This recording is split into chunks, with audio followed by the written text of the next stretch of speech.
Good afternoon, everyone. I'm Grady Judd. As you know, we have Brian Haas, who is our state attorney, with us today, as well as Sam Taylor, who's the police chief in Lakeland. And I want to tell you what occurred. First, I want to introduce you to this character.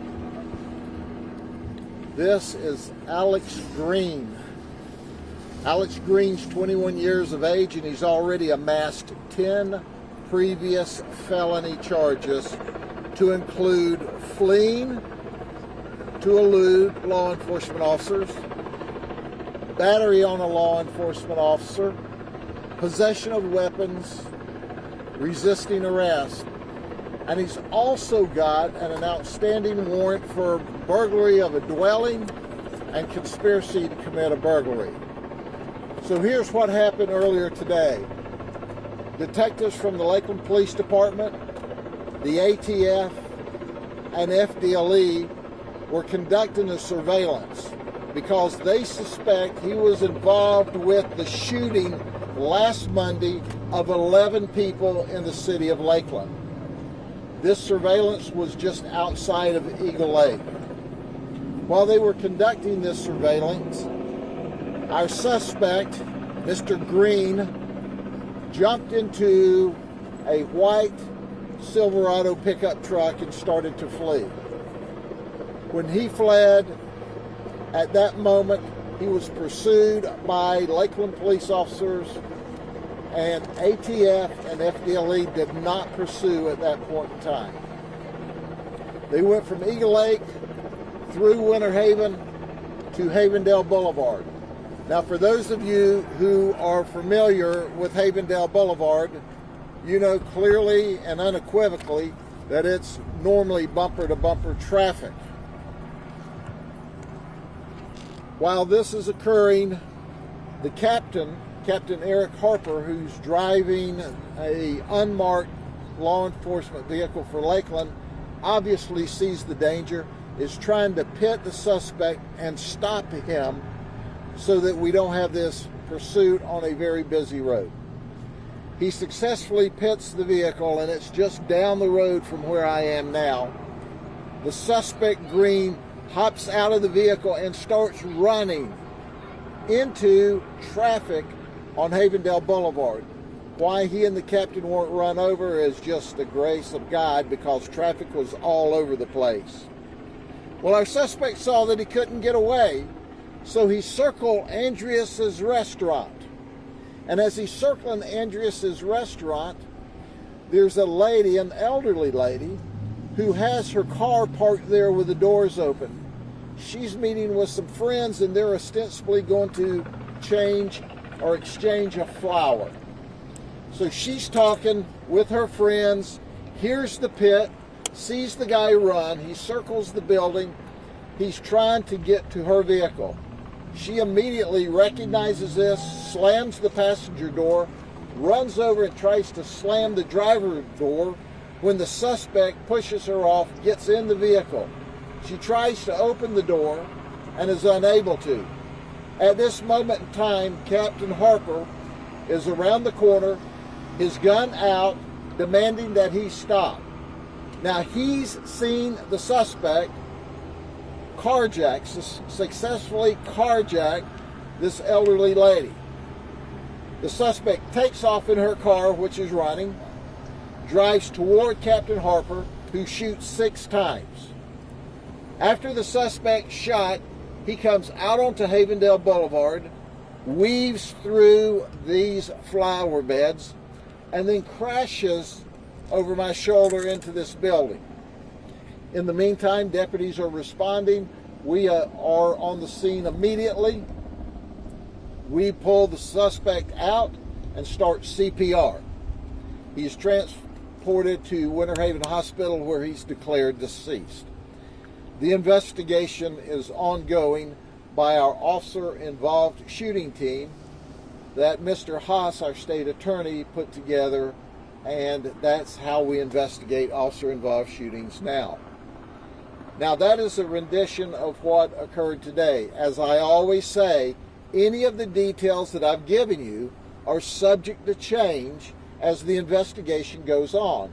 because we're talking to you only, what, 2.5 hours after this event occurred. But I'd like to turn the podium over to our state attorney, Brian Haas. Mr. Haas? Thank you, Sheriff. I want to talk to you a little bit about our team that's going to be doing this investigation. This is our task force. Anytime an officer is involved with a deadly incident, we have a task force in the 10th Circuit, Polk, Highlands, and Hardee counties. And the reason for that is we want the investigation to be done transparently, but efficiently, and we want the public to have all the answers that they're entitled to at the end. The team is made up of officers from all over our 3 county areas. So, for example, today there'll be someone from Hardee County, Highlands County, and various agencies in Polk County. And the goal there is to have folks that are from other agencies also taking a look at what happened today. So once they're done with their work, and they've been at it already today working, they will submit their report to me in my office, and we will take whatever action is deemed necessary, as we would in any other case. So the only other thing I'll say is I'm very thankful that today no other citizens or law enforcement officers were injured, and we're very fortunate for that. Thank you. Now, Sam Taylor, the police chief of Lakeland, will speak with you, and he can give you some background as to why this event occurred today. Thank you, Sheriff. Earlier today and all weekend, as you know, well, let me back up. Last week, Monday of last week, we certainly had a drive-by shooting where 11 people were injured. Everyone's very familiar with that. Detectives have worked on it all week. They worked on it all weekend. We were certainly able to develop some information that led us over to this address over in Eagle Lake, I believe it is. We conducted some surveillance and came upon this gentleman. And I'm not going to be able to go into a lot of detail as to how we got up on him and how we feel like he was involved. I will tell you that we are very confident that he is in fact involved. To what extent, we don't know yet. We're still working through that. We feel like we have a pretty good handle on what was going on there. I'll echo what the sheriff said and what Brian said. We're fortunate today that no officers were hurt. That just lets you know the violent nature that the people that these guys and gals deal with every day. This was something where this guy had a warrant for burglary. We were just trying to arrest him for the warrant in the hopes of getting an interview with him relative to the shooting that we had here in Lakeland last week, and it turned into the pandemonium and the mayhem that you see here. It's unfortunate that he chose that, but be assured that was his choice, not ours. So the investigation will continue. To the extent that I can answer questions, we will, but just keep in mind, as I told you last week, I'm very limited on what I'm going to say and the questions that I will answer, because this still is an active investigation. There's still quite a few folks that we need to interview. So with that, I'll turn it back over to the sheriff. How is Captain Harper? I spoke with Captain Harper. He's obviously shook up. No law enforcement officer comes to work every day and takes their kids to school and thinks that they're going to get involved in something like this. Certainly, it's a possibility. We all recognize that. I asked him 2 questions. Number 1, was he okay? And he said yes. And number 2, have you called your wife? And he said yes. So it's jarring. I'd say it's not something that the law enforcement officers look forward to doing, and it's the sad part of the job, really. So, and that elderly lady, she's okay? I don't have any information on her. I believe she is, yes. Chief, I know you were looking for 4 gunmen. Are you any closer to identifying the other 3 as of today, do you think? I'm going to be very circumspect in the way I answer that question. I feel very comfortable that we have very good leads on that we're following up. I'll leave it at that. I just want to make sure, are you saying that this gentleman is connected to the Lakeland shooting? Yes. And there was no one else in the truck with him? No, not that we're aware of, no.